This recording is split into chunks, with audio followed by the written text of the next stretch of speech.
Bag গুনে মতিয়া হতে যান। আপনারা যে স্বপ্ন দেখছেন সেই স্বপ্নে স্বপ্নে ওই যে কিতা স্বপ্ন দেখলে দোষ হয়ে যায় যে হেডে হয়ে গেছে। বাবুরে কিতা খেলছে, কে নামে কত্তু ধরে ইনছে তা করে। পাকিস্তানের মতো টিমের সাথে তারা যে ব্যাটসম্যান নামাইছে কোন আক্কেলে নামাইছে, হুম, কোন আক্কেলে নামাইছে। মনে হয় অজ্ঞা তেনে অজ্ঞা মনে হয় যেন মাড়ি কাড়ি আইছে, নৌকা ভাই আইছে। পাকিস্তানের মতো এরকম স্টেবল একটা বোলিং ফেভার দলের লগে তাগরে যে নামাইছে কোন আক্কলে নামাইছে। মনে হয় যেন অজ্ঞার পাতলা পায়খানা ছিল 1 সপ্তাহ ধরে, ডায়রিয়ার রোগী বল মারলে 20 গজের পরে আর যায় না। এই ব্যাটিং লই নিয়ে আপনারা খেলতে রাইছেন। ম্যাচ দুগা জিতি যেই পরিমাণ লাফাইছেন, বলাররা যে পরিমাণ কষ্ট করছে, তারা যে পরিমাণ এফোর্ট দিছে, এরপরও যদি ম্যাচ জিততে না পারেন, আমি তো কই যে ব্যাটসম্যান যেগুন আছে, সাইফ হাসান তো একটা লোক প্রত্যেক ম্যাচে ভালো করবে এমন কথা নাই। সবগুলো ম্যাচ ভালো করছে, আজকে ভালো করতে পারে নাই, লাক ফেভার করে নাই। তাই বলে কি একটা ব্যাটসম্যান দলের হাল ধরবো না? বাদ শামিমে অন্য ম্যাচে যাই করছে, আজকে একটু আগাইছে, কিন্তু তারে সাপোর্ট দেওয়ার মতো কেউ নেই দলের। এই একটা দলের যদি এই অবস্থায় একজন প্লেয়ারের সাপোর্ট দেওয়ার মতো প্লেয়ার না থাকে, এই টিম লই কিন্তু আন্তর্জাতিক ম্যাচ খেলা তো কোনো দরকার নেই।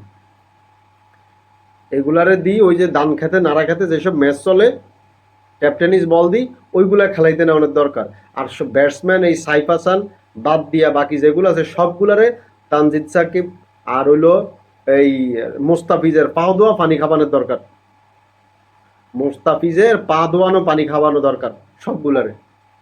তানজিম সাকিব আর হইলো মোস্তাফিজ এই দুজনের পা ধোয়া পানি খাওয়ানোর দরকার। এই সাইফ হাসান বাদে বাকি সবগুলা ব্যাটসম্যান রে এক একজনের থেকে এক একজন। এই তাওহিদ হৃদয় কি করতে, তার সাথে তার কাছে আমাদের আশা কি ছিল, সে কি করতেছে। তারপরে জাকের আলী অনিক, সে কি খেলে, সে একটা দলের ক্যাপ্টেন, তার ভূমিকাটা কি পুরো দলের মধ্যে? খালি সুইংগাম চাবানো, প্যাসের প্যাসের প্যাসের প্যাসের করে সারাদিন খালি সুইংগাম চাবায়, কি খেলে? আমাদের এই জনগণের ট্যাক্সের টাকা ওদের পিছনে খরচ করি, কোনো দরকার নাই। বাংলাদেশ নামক দলই রাখার দরকার নেই, কারণ ক্রিকেট বাংলাদেশের জন্য না। এরা বারবার প্রমাণ করে দিতেছে যে বাংলাদেশ দলের জন্য ক্রিকেট না।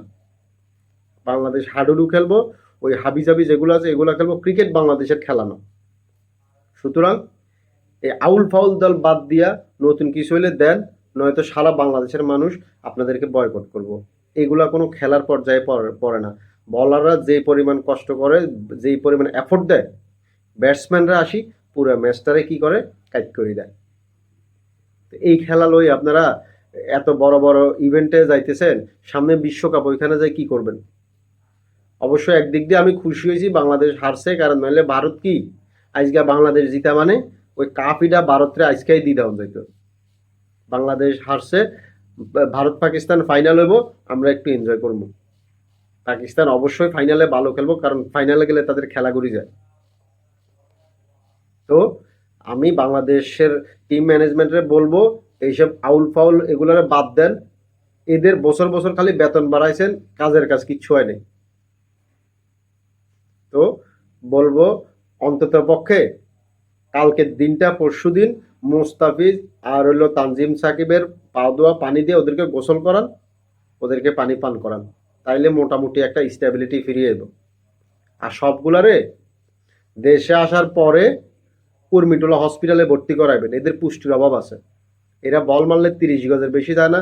আল্লাহর তরফে আমার থেকে টাকা নিয়ে লাগলে কিছু 10 টাকা করে সিরিয়াল, তো সিরিয়ালের টাকা আমি দিব, এদেরকে কুর্মিটোলা হসপিটালে ভর্তি করে বা আল্লাহর দোয়াই লাগে এদের চিকিৎসা করেন। এদের পুষ্টির অভাব আছে, পোলিও টিকা মিকা যা দেওয়া লাগে দেয়ান, বুস্টার ডোজমো যা দেওয়া লাগে দেয়ান, এদেরকে হসপিটালে ভর্তি করান, এদের ট্রিটমেন্ট করান। কারণ এদের শরীরে যেই শক্তি, এই শক্তিতে ক্রিকেট খেলা হয় না।